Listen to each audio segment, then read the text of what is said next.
Principals, teachers, and their fellows. Assalamu alaikum. Today we stand together to commemorate a day that changed the course of our history. A day that ignited a flame of hope, unity, and determination. A day that paved the way for the creation of our beloved homeland, Pakistan.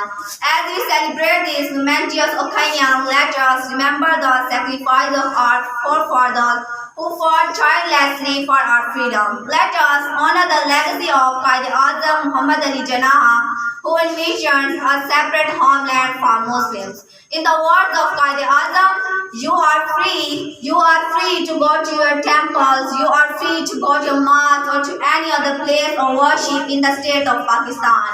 Let us build a Pakistan that is a beacon of hope, peace, and prosperity for the world. Long live Pakistan. Thank you.